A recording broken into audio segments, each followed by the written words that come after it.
Electronics is such a story that we must examine. It is an evolution to which many individuals have contributed. For facts, the field comprises the study and use of systems that operate by controlling the flow of electrons. In our modern world, we're surrounded by a variety of electronic equipments enabling us to innovate and enhance our technology. Now, this whole talk will look at the history of electronics. Let's go with a bit of a timeline. In this section of historical evolution, we shall cater to three different personalities. They are Morse, Kirchhoff, and Maxwell. One of Samuel Philibre's Morse's most noteworthy accomplishments was the invention of the telegraph, which he accomplished after finding electric batteries and electromagnetic energy. Gustav Robert Kirchhoff, on the other hand, made a significant addition by extending Ohm's law to deal with circumstances in which more than one resistor was linked to more than one battery. And the highlight of James Clerk Maxwell's historical chronology was his name, which indicates the electromagnetic unit of magnetic flux called Maxwell. But stop! There is still more to go. We will now find out the biography, education development, and contributions of Samuel Philibre's Morse. Samuel Philibre's Morse was born in Charlestown, Massachusetts, USA in the year 1791. His father was Jedediah Morse, who was a reputable figure at the time. He had a great talent for painting before becoming an inventor. From Phillips Academy, where he had been a steady and eccentric student, his parents sent him to Yale College. Although he was an indifferent scholar, his interest was aroused by the little understood subject of electricity. He continued his interest in chemistry, electricity, and natural philosophy. His interest in the field was greatly established, which made him become an inventor. He gave two major contributions. These are the telegraph and the Morse code. Morse code was developed in the 1830s and 1840s by Samuel Morse and other inventors. The telegraph revolutionized long-distance communication by transmitting electrical signals over a wire between stations. He was also involved in legal claims by his partners and rival inventors, wherein he fought vigorously and other controversies. Even during Morse's own lifetime, the world was much changed by the telegraph. The idea behind the telegraph was to send electric signals across wires, which originated in the early 70s. By 1798, a rough system was used in France. Samuel Morse, who was a university professor in New York, began working on his version of telegraph in 1832, then developed the Morse code in 1835. In 1838, he had presented his own concept to the U.S. Congress. Although he was not the first to think of the idea, as 62 people had claimed to invent the first electric telegraph by 1838. But Morse beat everyone else by being the first to get political backing for his telegraph and a business model for making it work.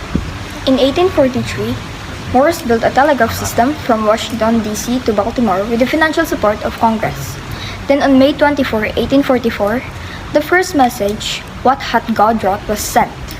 The telegraph system progressed slowly, and many attempts failed to make the system work for the entire country. Morse slowly continued to spread this invention and extended the telegraph line to New York. At the same time, other companies began taking notice of the impact of the telegraph, and they opened their own system in other parts of the country. In 1861, Western Union built its first transcontinental telegraph line. Have you ever had difficult time chunking information while listening to presentation? Not being able to recall important things discussed by a lecturer, or having zero results in quizzes? If so, let's discuss some tips to help us take notes more quickly and effectively. According to a reliable source, these steps are helpful ways to do during presentation. The first one is listening, which many people overlook is important because it will help you conceptualize the ideas you perceive and even deepen your understanding. The second is to have an outline.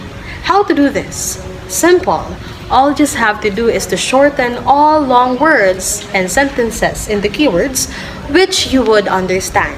Instead of repeating what has been said, put your own interpretation in line with it.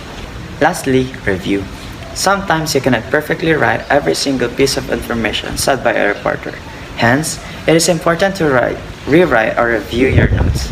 Afterwards, Then, countercheck all facts you might have passed over. Who is Gustav Robert Kirchhoff? Gustav Robert Kirchhoff was born on March 12, 1824 in Königsberg, Prussia, and he died on October 17, 1887. Friedrich Kirchhoff was his father. He studied law and graduated from University of Königsberg. Kirchhoff also contributed in thermochemistry and spectroscopy. What are his contributions to electronics? Gustav Robert Kirchhoff contributed his own original law. The Kirchhoff law states that in an electrical network, the algebraic sums of the currents in all the branches that meet at any point is zero. Ohm's law versus Kirchhoff's laws. Kirchhoff's law, on the other hand, is valid for all kinds of conducting circuits. Are complementary laws to it. They do neither include nor exclude the validity of Ohm. A wealth of knowledge. Have you got it? All right. By the way, did you know that 50 volts of electricity can already power your handy gadgets? That way, your phones can be charged at low voltages using devices such as generators and power banks.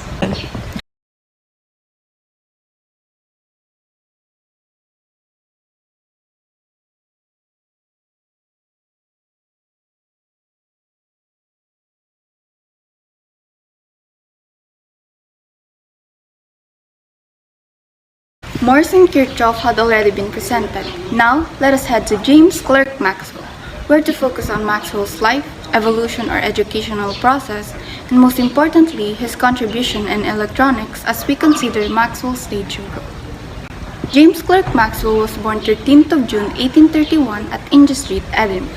He was a Scottish mathematician and one of the greatest scientists in the 19th century.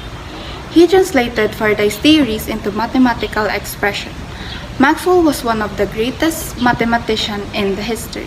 His formal schooling began unsuccessful under the guidance of a 16-year-old hired tutor.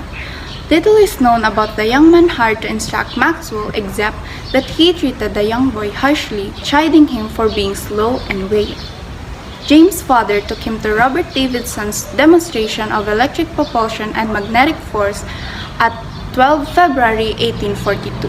An experience with profound implication for the boy. He was sent to the prestigious Edinburgh Academy. The 10-year-old Maxwell, having been raised in isolation in his father's countryside estate, did not fit well at school. He was fascinated by geometry at an early age, rediscovering polyhedra before he received any formal instruction. In 1860, as he moved to London with his wife, his relationship with Michael Faraday could not be described as close, because Faraday was 40 years Maxwell's senior. Still, despite having a sense of senility, they nevertheless maintained strong respect and talent for each other. This was also the time when his advances were made in the fields of both electric and magnetic fields of electricity and magnetism in his two-part paper on physical lines of force, which was published in 1861.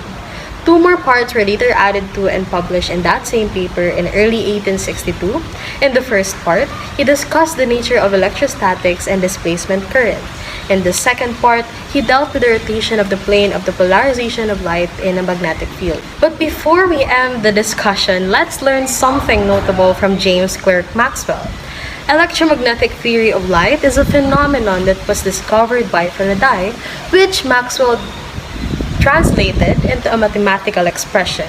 Today, he is widely regarded as second to Isaac Newton and Albert Einstein in the world of science.